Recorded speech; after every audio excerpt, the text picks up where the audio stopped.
Good afternoon, friends. Endometriosis and adenomyosis in infertility. That is the topic for today's webinar. Endometriosis is an enigmatic disorder. Einstein has once said, as our circle of knowledge expands, so does the circumference of darkness surrounding it. And it is so true for endometriosis. There are many questions which are unanswered, from where the tissue arises, what leads to progress of the disease, and how does it exert its impact. And that's the reason why it has become an enigmatic disorder. If you just look at the incidence, around 176 million women across the globe are affected by endometriosis, and India alone has 26 million population affected by endometriosis. 1 in 10 women have endometriosis during their reproductive years. That means the incidence is very high. And the endometriosis will present either with infertility in 25 to 40% of cases, or with chronic pelvic pain in 75% cases and dysmenorrhea in 60% cases. So pain and infertility are the major clinical impacts of endometriosis. And the problem extends not only to the family but to the physician as well, who may struggle to aid this woman in getting her symptoms under control and restore her quality of life and fertility. So if you just look at the impact of quality of life in endometriosis, you will find that sexual life relationships are mostly affected, and it is the fertility which is taking its toll. And look at the sites of endometriosis. You can get endometriosis anywhere. You can have scar endometriosis. You can have adenomyosis, that is endometriosis inside the uterus or wall of the uterus. The patient may have headache. Patient may complain of hemoptysis. Patient may get hematuria, constipation, or hematocrasia. So all the sites are affected in endometriosis. And the problem with pain, which is associated with endometriosis, is very peculiar. Any pain is not accepted by society unless it is in connection with a physical injury. Suppose imagine a situation, there is a person with fracture arm. We will inquire about his incidence, about the cast, about physiotherapy, and after 6 weeks, person is back to normal and there is sigh of relief. But the pain with endometriosis is not taken seriously, and that is the problem with endometriosis. If you just look at the incidence, the relationship of endometriosis and fertility, you will find that there are many factors which affect fertility in endometriosis. There are mechanical factors, peritoneal factors, immunological factors like anti-endometrial antibodies are formed, cell-mediated immunity is altered, ovulatory factors, the ovulation does not take properly, the quality of the oocytes is not good, and last but not the least is the endometrial receptivity, which is hampered in endometriosis, which can lead to either impaired implantation or first trimester abortions. Now, if a patient comes to you with endometriosis and infertility may manifest in two ways. In cases of severe endometriosis, patients, they know the problem. And since it is diagnosed at an early stage because of pain and dysmenorrhea, sometimes before marriage, the patient may come to you early and she knows the problem. In case of mild endometriosis, patient may come with infertility as a presenting symptom, and then you may investigate the patient and find that this person is having endometriosis as a root cause of infertility. Look at the guidelines. What are symptoms which lead to the diagnosis of endometriosis? There are two types of symptoms.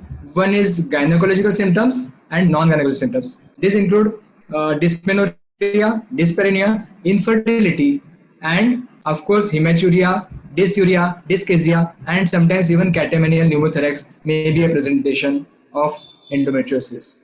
The most important part is examination, and you have to do gentle PV examination, especially during menses. Here comes the role of tender loving care. You have to be very empathetic with the patient to diagnose endometriosis. So guidelines say that you just do it. Do PV examination during menses. Try to palpate the nodules in the rectovaginal wall. Try to do PV examination and see for the adnexal mass like endometrioma. But the bottom line is that clinician may consider the diagnosis of endometriosis in women suspected of the disease even if the clinical examination is absolutely normal. So if the examination is normal, don't think that there is no endometriosis. You may get endometriosis in spite of normal clinical examination.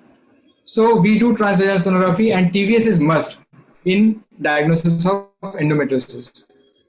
But if you look at the FOXI 2017 guidelines, they say that apart from TVS, you should do transabdominal sonography as well, because you must know about the environment of the ureters and the hydronephrosis. So for that you need a transabdominal sonography, and Endorectal USG is also recommended, especially in unmarried girls.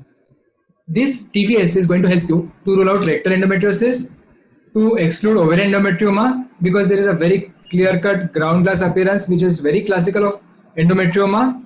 You may do 3D examination, but 3D examination does not help much in the diagnosis of endometriosis. But yes, if you wish to rule out adenomyoma, you have to do 3D examination, and this not only helps in diagnosis of adenomyoma but also helps to find out whether the adenomyoma is indenting inside the cavity of the uterus, which is important as far as the fertility is concerned.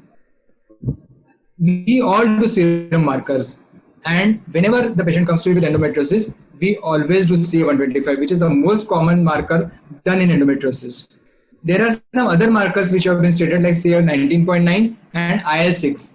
But if you look at the guidelines, almost all guidelines like ESHRE guidelines and NICE guidelines, they say that CA-125 is not recommended for the diagnosis of endometriosis. Do not use serum CA-125 to diagnose endometriosis. So why do we do CA-125? FOXI guidelines say that CA-125 is done to rule out ovarian malignancies and extensive peritoneal lesions.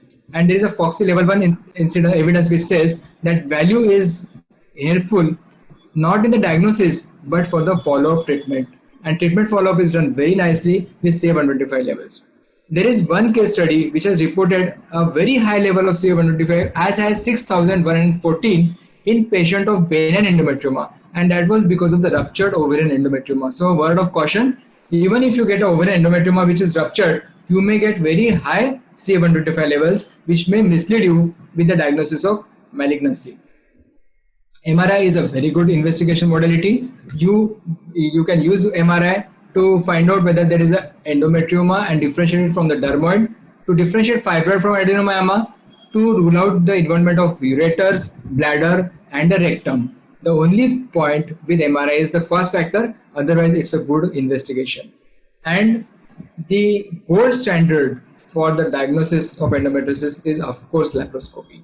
You have to do laparoscopy to diagnose endometriosis, and it helps in the actually diagnosis of endometriosis as well as confirmation of diagnosis. It has been said that if you do laparoscopy and if you get endometriosis on inspection, you must confirm it by doing histology. You must take a biopsy, because even though negative histology does not exclude endometriosis, it helps in ruling out malignancies and in confirming the diagnosis of endometriosis. But we know that many physicians still don't do biopsy, and the answer for why we don't do endometriosis biopsy is in this study by Varsilin et al., which says that laparoscopic visualization of ovarian endometriomas has a specificity of 97% and sensitivity of 95%. Because of this, ovarian biopsy is rarely required. But there is a word of caution. Even they have said that there is a 2.5% risk of malignant transformation, and hence it is advisable to do biopsy. Even if you are doing laparoscopy, you must go for biopsy.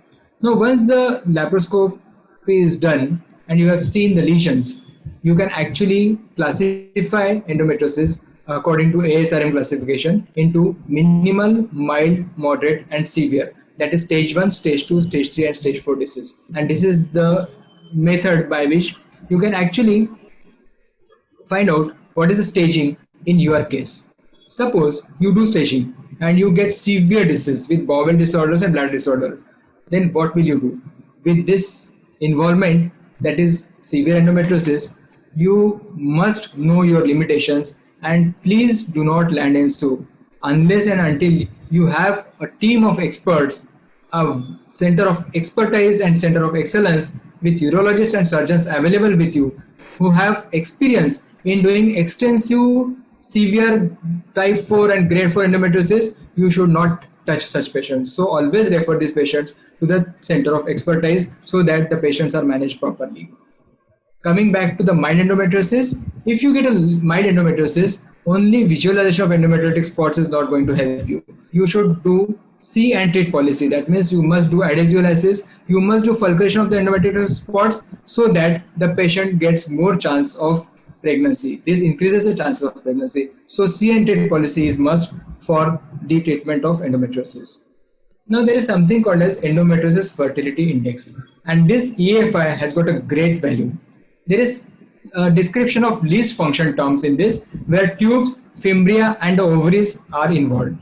They have divided it into four categories: mild, moderate, severe, and non-functional, depending on the anatomy of the tubes, the fimbria, and the ovary, and how much is the involvement as far as endometriosis is concerned.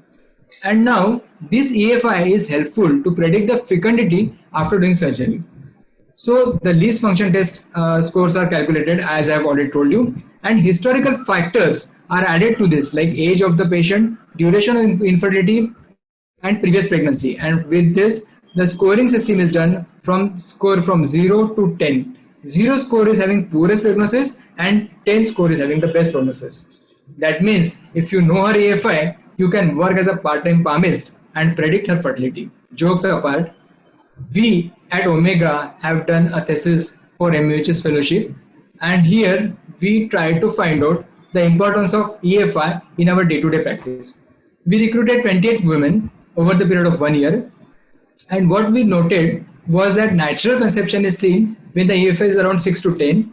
4 to 5 EFI patients should be offered ART, and if the EFI is 0 to 3, they should be counseled and ART should be strongly advocated. So this is a take-home message with the thesis which we have done on EFI and its effect on the predictability of the fertility of a woman. What about hormonal therapies? Strict no before and after surgery. You should not give hormones. The reason behind this is that all the hormones which we are using in the treatment of endometriosis, they are actually creating pseudo pregnancy, and we are treating the patient for pregnancy, so we don't want to delay the pregnancy. This treatment is going to delay in attempting pregnancy, will increase the cost of the treatment involved, and there are side effects. So it is strictly no to the hormonal treatment. You should not give hormone treatment to the patients of infertility. There is no role. There is something new which is in offing, which I would like to share with you. The Washington University did research, and they found that even antibiotics can be used in endometriosis. They have treated animals with metronidazole, and they found that treating animals with metronidazole reduced the size of endometriotic lesions. This is because inflammation is one of the causes of endometriosis, and inflammation is reduced. They also find that mice shows low levels of protective gut bacteria in endometriosis. That means if you add probiotics, it will reduce the lesion. And this is something new which is worth trying in our day-to-day practice because it is so cheap. You can use metronidazole, you can use probiotics, and the patient gets the benefit out of it. So this is something which we all can remember in our day-to-day practice. Now, once the diagnosis is confirmed, we have two options. One is we can either try medically assisted reproduction, that is IUI, or we can go for IVF. And the treatment plan depends on the severity of the lesion. To understand in a better way, I would like to share with you two case studies. The names have obviously been changed because we don't want to disclose the identity of the patients. First, I would share with you a case of Asha and Anand. Asha is a homemaker. Her husband Anand is a banker. He is soft-spoken and caring guy. His semen analysis report is absolutely normal. They are married since 3 years, and age of Asha is 26 years. She is young. She is eager to conceive, and she is trying since 2 years. She has got mild dysmenorrhea and dyspareunia. Apart from this, she has no other symptoms. Now, her AMH is 2.1, which is normal. Other hormonal analyses are absolutely normal. There is no male factor. USG shows normal study, and HSG is not done. Now, how do you proceed? Can you consider the diagnosis of endometriosis even if clinical examination is normal? Look at the guidelines. The guidelines say that clinicians may consider the diagnosis of endometriosis in women with suspected disease of endometriosis even if clinical examination is absolutely normal. So that is the case of our case scenario. We need to think of endometriosis since the only positive finding is mild dysmenorrhea and some dyspareunia. Now, you may think of directly going for IUI. Whether to go for laparoscopy before IUI or to directly go for IUI, there is insufficient data regarding this. Then how do you decide when to do laparoscopy? It is said that if the patient is young, age less than 37 years, in our case Asha is only 26-year-old, duration of infertility is less than 4 years, there is no male factor, and tubal patency is not done, These are the situations where you can actually try and go for laparoscopy first before going for IUI. So in our case, laparoscopy is a good option before IUI. So keeping endometriosis in mind, hysterolaparoscopy is done. The cavity is absolutely normal. The cavity shows mild endometriosis. The tubes are patent. There are spots on the uterosacral, so fulguration is done. And as the guidelines suggest, you must treat and see and treat this policy is applied and fulguration is done. So the laparoscopy is done and you are all set for the next step, and that is IUI. So next step is definitely IUI, and IUI is something which is on card, and we must perform IUI as a next step because evidences say that you should go for IUI once the staging of endometriosis is done and once the laparoscopy is done. Now the question is how early after laparoscopy you should do IUI, and the answer is as soon as possible. The evidences say that if you do IUI within 6 months after surgical treatment, the pregnancy rates are very good and they are similar to those achieved in unexplained infertility. So you must try for IUI as early as possible. You have to convince patients. Patients may say that laparoscopy is done just now, I don't want to go for IUI. You have to tell her that this is the treatment which is going to help you and to get pregnancy, early pregnancy. Now, studies, they definitely prefer IUI over time intercourse, though some say that success rate is less. Toman et al. Has said that there is 11% birth rate with IUI and only 2% with no treatment. So definitely IUI is going to help you. Hughes et al. Has said that there is a 5-fold increase in the response when we do IUI, but there is a word of caution.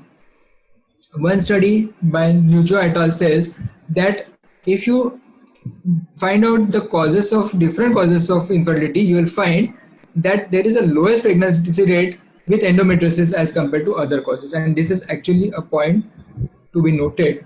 But they studied most of the cases which were having grade 3 and grade 4 endometriosis.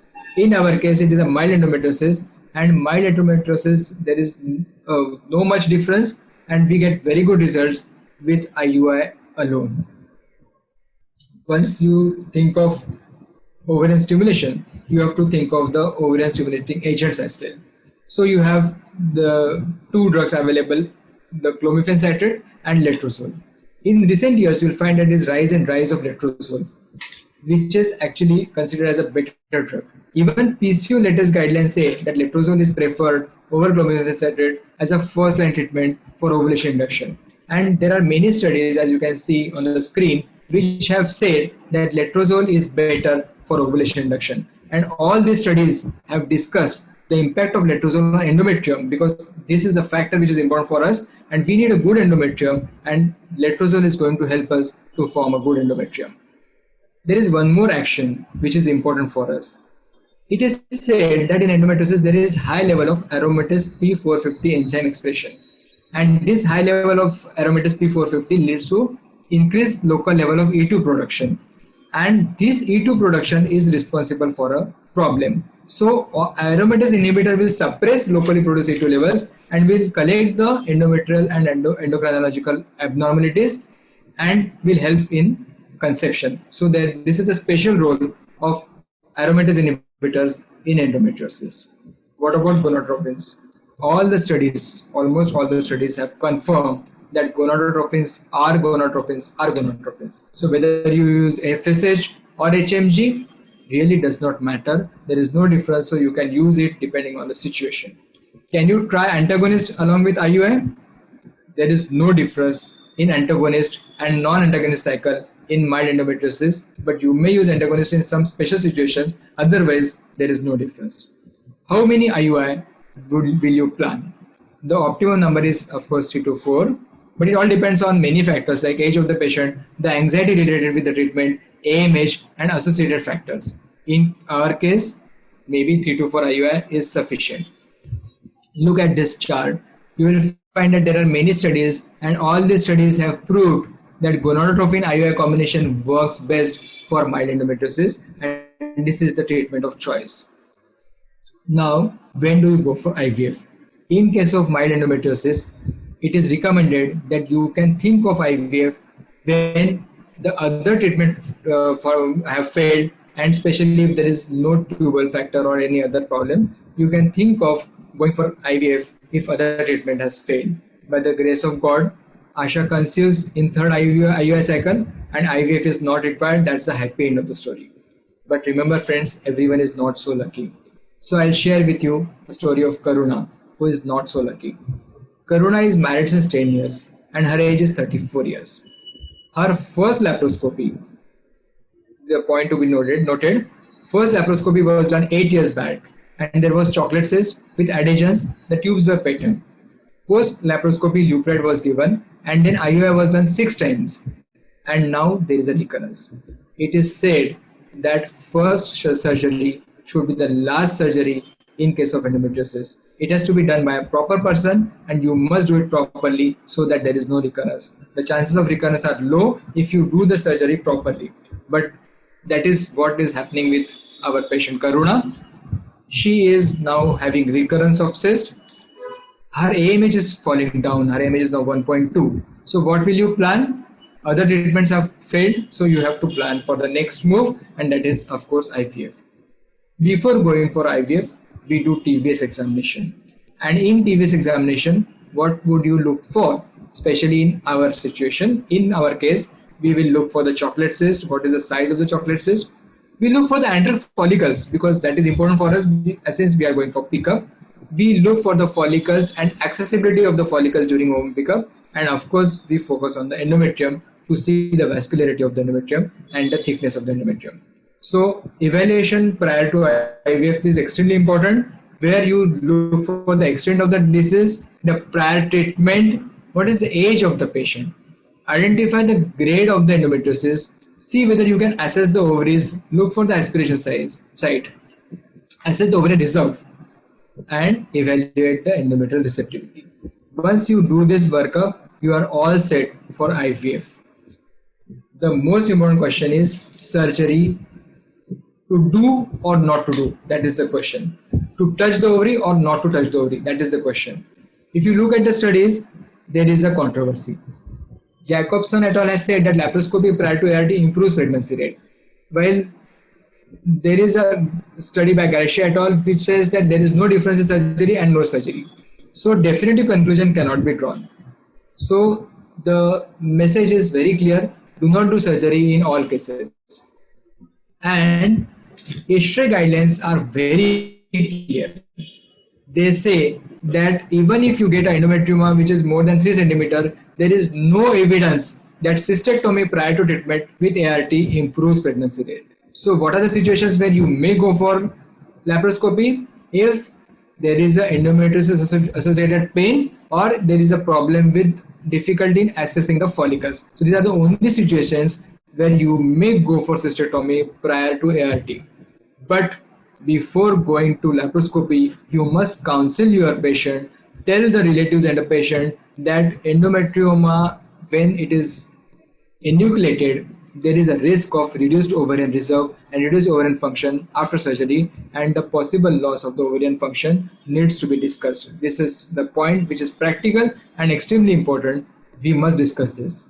And there is no need to remove deep nodules as well. You don't have to remove the deep nodules because you can directly go for ART without doing all these things.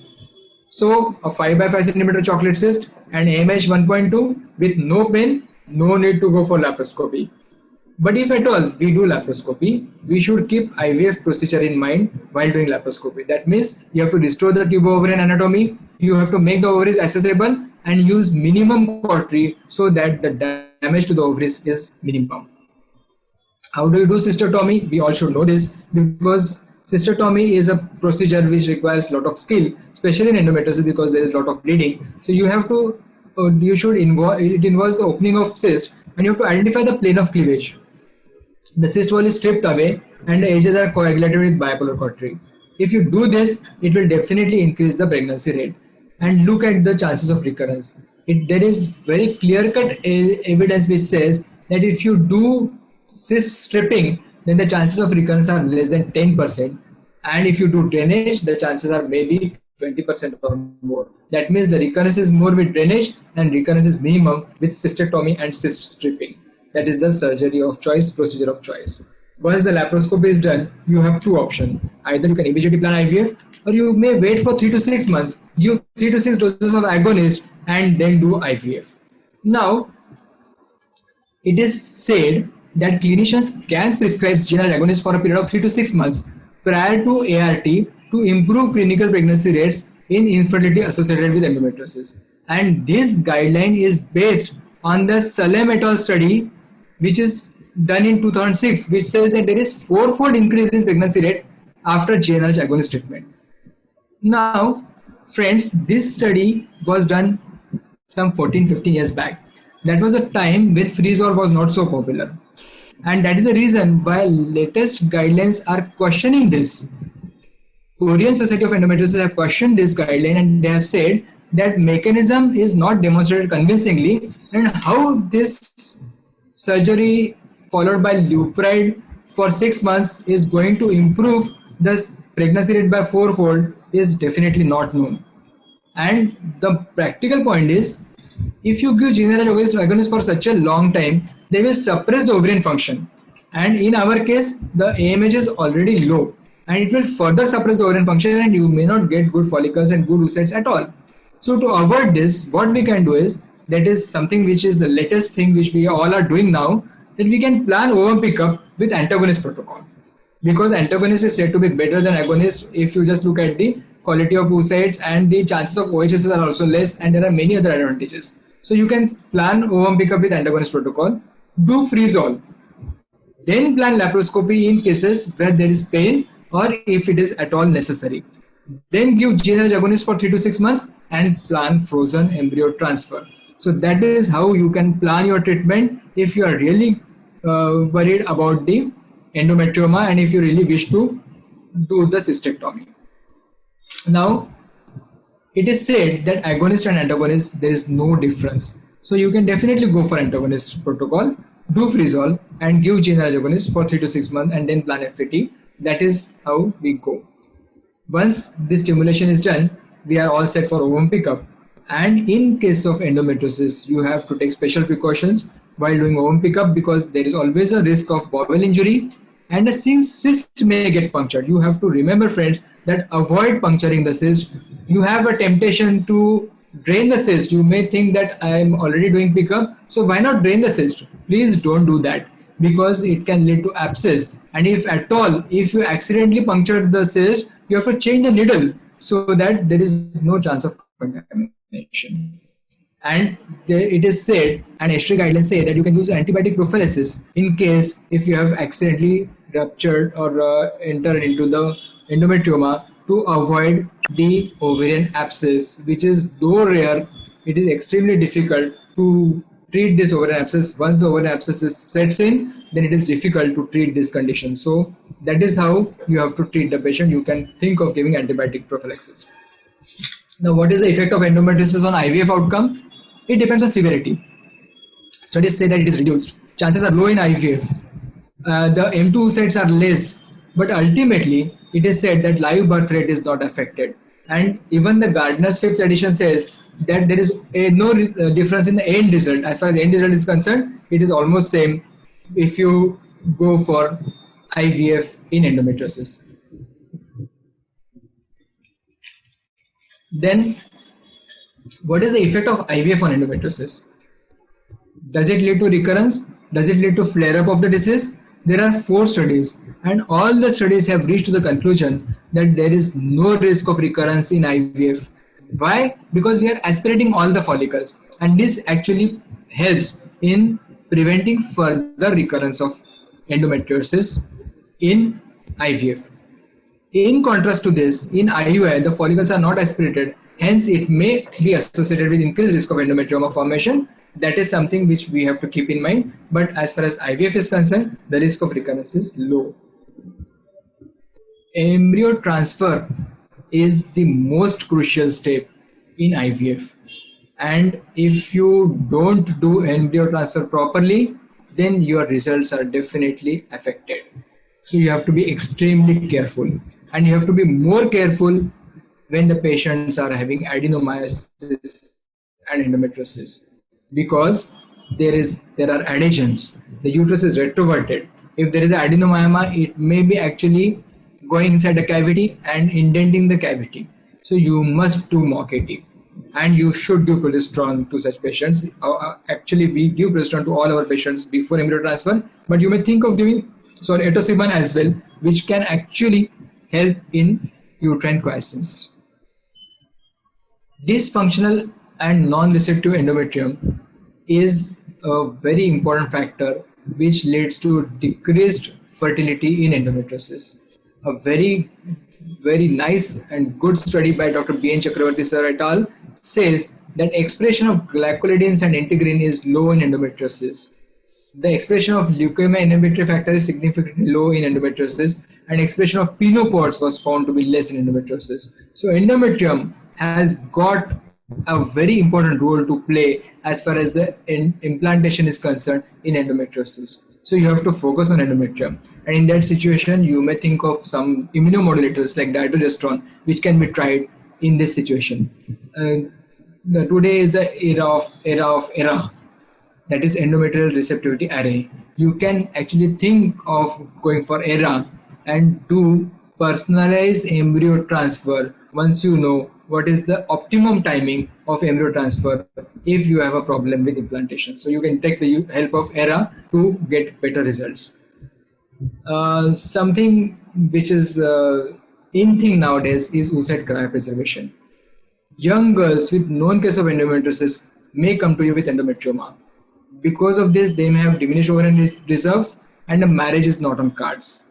So the option of oocyte cryopreservation should be offered to all such young girls, because late marriages and career conscious women may actually go for this option, and this is the option which you all should give to your patients with endometriosis who are young but not yet married. Similarly, freezing of embryos is an option for married women with severe endometriosis not ready for childbearing. Benefits of storing ovarian tissue, that is ovarian tissue preservation, is something which is in offing. It is a future, and though it is at present in experimental stage, people may go for this in future, and this is going to really help such patients in preserving their fertility and using this ovarian tissue in future for getting oocytes. Oocyte and embryo quality is affected in endometriosis. We all know this. And to know which is the best embryo, you have options available with you. You can go for PGS, or you may even go for time-lapse technology, which can be of use in endometriosis. And last but not the least is oocyte donation. Why I am saying so? Because the patients with diminished ovarian reserve may actually need donor program, but the trends are changing.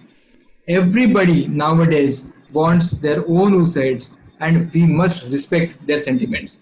We have to offer them something so that they may get a chance of getting their own oocytes. And in that case, instead of going for donor program, we can think of ovarian rejuvenation, which is the answer to already low ovarian reserve patients. And this is something which is worth trying. Many studies are now coming with ovarian PRP, even stem cell therapy, which can go and help these patients for ovarian rejuvenation and getting good quality oocytes.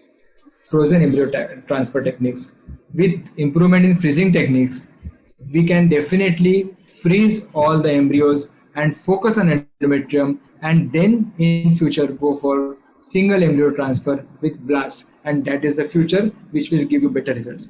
So if you just look at the future directions, it is likely that endometriosis patients will continue to have the same protocol with some difference. Like aromatase inhibitors can be tried, antagonist is the answer, donor oocytes in case if it is required, blastocyst, laser hatching, PGS and ERA are the things which are here to stay, and these are the things which are going to help the patients of endometriosis in getting good pregnancy. So happy days are here again in the life of Karuna. She conceives and she delivers a baby girl.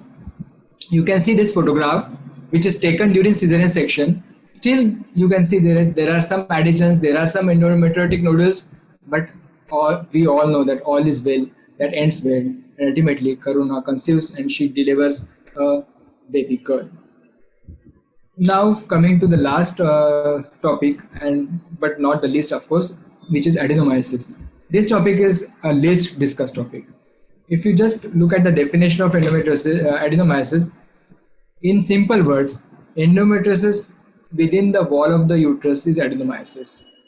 And it is said that it is the addendum to the textbook chapters on endometriosis, forgotten process, and neglected diagnosis. So that is the problem with adenomyosis. So what are the problems with adenomyosis? Adenomyoma and adenomyosis are least discussed. There are no clear-cut guidelines for the management of adenomyomas. It is a diffuse condition, so it is very difficult to remove. You can go for wedge resection laparoscopically, but it often leads to incomplete removal. It is usually associated with endometriosis. So fibroids, endometriosis, and adenomyoma, they many times go together. And the most important point is it is very commonly seen after the age of 40. Now what is happening today is more and more patients are going for IVF after the age of 40. And that's the reason why we IVF consultants are encountering or getting more and more patients with adenomyoma, which is really difficult to treat and it is difficult not to crack. You can diagnose adenomyosis on ultrasound. 3D is going to help you, and MRI is going to help you in the differentiation between the fibroid and adenomyoma. Once the diagnosis is done, you have to treat these patients for infertility, if at all there is infertility. And if you look at the incidence of infertility is quite high. It is 20 to 25% in adenomyosis. It is because of many factors like distortion of cavity, disturbed uterine peristalsis, disturbed sperm transport, and impaired implantation because of the endometrial factor. It is said that when there is a 28% reduction in the clinical pregnancy rate in infertility in patients who underwent treatment for IVF in adenomyosis. So IVF gives results which are not so good in adenomyosis, and that is a sad part of the story. We have to accept it. So these women of endometriosis and adenomyosis, they are actually trapped by endometriosis. These women are given life sentence and are trapped by endometriosis. These are the words of Dr. Louis Broderson, written in 1776, which are so true even today. Following a diagnosis of endometriosis, many women are subjected to roller coaster of hit and miss treatment and subsequent impact on their quality of life. One woman with endometriosis expressed, "When you are healthy, you have many dreams. When you are ill, you have just one.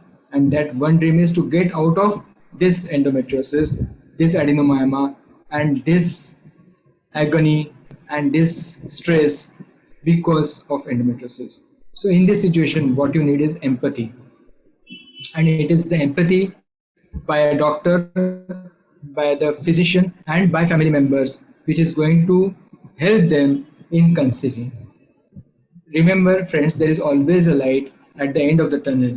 And always remember Gita ka Sandesh, Karmanye Vadika Raste, Ma Phaleshu Kadachana, which is very true in endometriosis. My special thanks to Dr. Alpesh Gandhi, Dr. Jaideep Tank, Dr. Tushar Kar, Dr. Varsha Baste, Dr. Priya Bhavi, and of course, my team Omega. Long live Foxy. Thank you very much. Thank you. What are the effects of adenomyosis on ART? This is a question by Dr. Sarla from Mumbai. As I have already discussed, adenomyosis is definitely a difficult nut to crack, and it has got its impact on ART. If the adenomyoma is there, which is indenting the cavity of the uterus, then this adenomyoma will definitely have its impact on the implantation.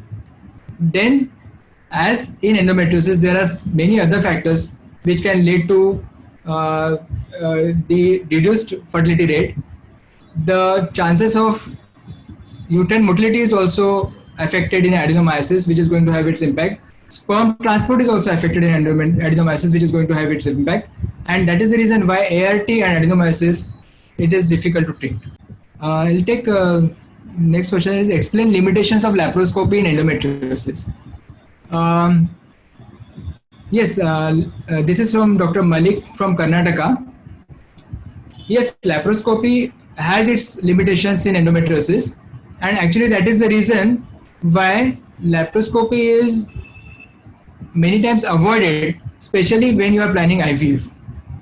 The most important thing is if you are planning laparoscopy in endometriosis, you need to have a team approach, because if the endometriosis is grade 4 or advanced endometriosis, then in that situation, unless you have experts like surgeon, urologist with you, and you have a team of excellent center with all the facilities under one roof, you should not go for laparoscopy. Another point is, if you do surgery in endometriosis, there is always a chance of reduction in the ovarian reserve, and this diminished ovarian reserve is going to have its impact on fertility. So if you have a doubt whether to touch or not to touch endometriosis, it is better not to touch.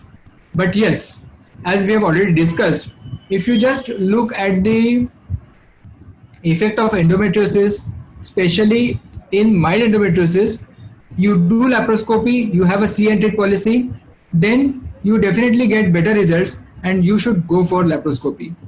But counseling is extremely important, and when you are doing cyst excision or cyst enucleation, then you must counsel the patient that this situation may lead to diminished ovarian reserve. Yes, the question from Dr. Surekha Raipur is, in severe endometriosis, why is radical laparoscopic surgery is often delayed? Now that is the problem with radical surgery. There are very few centers and very few surgeons. We all know that laparoscopy requires long learning curve. And if laparoscopy is not done properly, then it is like burning your hands. So first surgery should be the last surgery. And then in that situation, unless you have good surgeons, you may not be able to do it. And that's the reason why laparoscopic surgery is often delayed. But I think we need more such centers. And if you have a aggressive approach, and if you have good surgeons, then you can definitely give good quality of life to these patients with severe endometriosis. Next question is, yes, any role of Dynogest in managing endometriosis prior to active fertility treatment? Your personal experience with this molecule. So this is from Dr. Charu Mittal Gwalior. Thank you, madam. So actually, if you just go as per guidelines, there is absolutely no role of medical management in the treatment of infertility. So ideally speaking, we should not give any treatment, because any drug for that matter, now it is Dynogest which is available, then we have even Mirena, LNG IUCDs, all these things are going to create a pseudo pregnancy like condition. But yes, if the patient is having pain as a major symptom, if the patient wants to conceive but not so early, if you have some time where you can actually take a call and give Dynogest for 3 months, this is going to help you in two ways. It will help in reduction of the pain, and so the patient will get better results, and you can definitely go for treatment of infertility after giving Dynogest. And Dynogest, once you stop Dynogest, the patients can conceive. There are studies which have said that Dynogest can be tried. Even there are studies with Mirena as well, which say that you remove the Mirena and patients can conceive. So definitely they can conceive after you stop the treatment. Subsequent risk of hyperstimulation syndrome is the question by Dr. Nami Suresh. Yes. Now, in endometriosis, you may get PCO along with endometriosis. And if you have endometriosis with polycystic ovaries, there is always a chance of OHSS. And that is the reason why you should keep this in mind, that patients with high MH should be preferably given antagonist protocol, because it is the antagonist protocol which has got low incidence of OHSS as compared to the agonist protocol. And of course, freeze-all policy is always there, which has actually helped us in such a good and nice way that we are now experiencing OHSS free clinics. So definitely the risk of OHSS is always there, even with endometriosis, if it is associated with PCOS. And you must think of antagonist protocol followed by agonist trigger followed by freeze-all policy, and then transfer in subsequent cycles. This is going to help you not only in avoiding OHSS but may give you better results because now you are focusing on endometrium, and with focus on endometrium, the chances of pregnancy are also very high. Dr. Chavaldar from Jalna has asked that what are the disadvantages of removing endometrioma during fertility treatment on laparoscopy. Disadvantages of removing endometrium are many,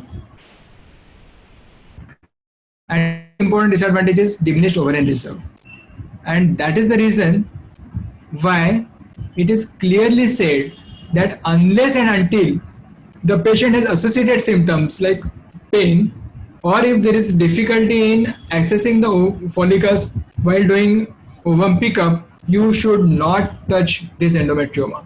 So it is better to avoid laparoscopy if you are planning IVF in near future, and if endometrioma is not causing any problem. Next question is, sir, how to treat submucosal fibroids along with intramural fibroid? This is by Dr. Rekha Singh from Delhi. See, as far as the fibroids are concerned, there are clear-cut guidelines that you have to remove submucosal fibroids come what may before going for any treatment of infertility. So there is no doubt about submucosal fibroids. As far as intramural fibroids are concerned, if you just look at the FIGO classification, you find that the intramural fibroids, there are many studies where they have said that if they are not indenting the cavity, then there is no need to remove intramural fibroid. Again, there are various studies, and now even 3 centimeter fibroid, the studies are done from 3 centimeter to 5 centimeter fibroid, and it is said that there is no role of removing the fibroid. But the point which is to be noted is that if there is no other cause of infertility apart from fibroids, then it is better to remove the fibroids, even if it is intramural, and you can of course do this along with removal of the submucosal fibroids.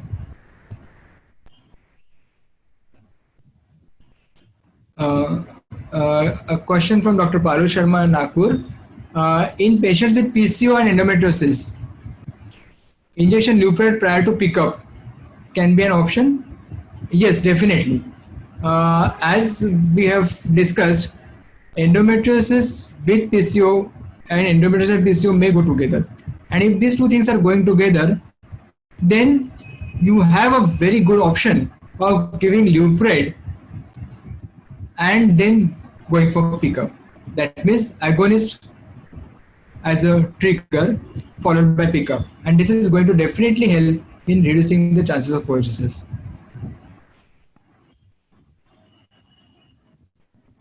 The question from Dr. Aradhya Pandit is tubal occlusion as effective as laparoscopic salpingectomy in improving the clinical pregnancy rates?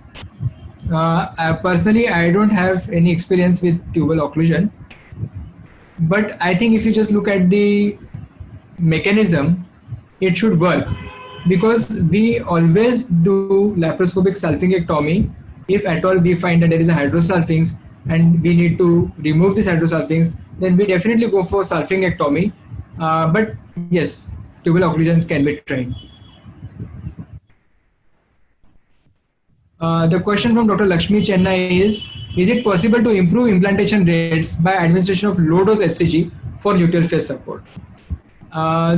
As far as the luteal phase support is concerned, we all know that the corpus luteum is going to support the luteal phase. And in some situations like endometriosis, diminished ovarian reserve, or some situations where you feel that corpus luteum is not able to function properly, you can definitely think of giving some luteal phase support in the form of course, low dose HCG, or even you can try the GnRH agonist. Like you can give 0.5 milligram or 0.3 milligram of Leupride on day 6 of the pickup. And these are the things which are going to support the corpus luteum, and they help in improving the implantation, and especially in endometriosis where the endometrium is also involved and endometrial factor is also a cause of infertility. You can definitely try this. In fact, we in our day-to-day clinical practice always give Leupride on day 6 of pickup for such patients where you feel that corpus luteum is not functioning properly. Yes. The take home message is, we all know that endometriosis is an enigmatic disorder. We need to treat these patients with special care and personal attention. And ultimately, at the end of the day, what you need is empathy. And this is something which is going to help to the patients with endometriosis, because they are really affected by endometriosis and they need personal care, personal attention, and empathy. Thank you very much. Thank you.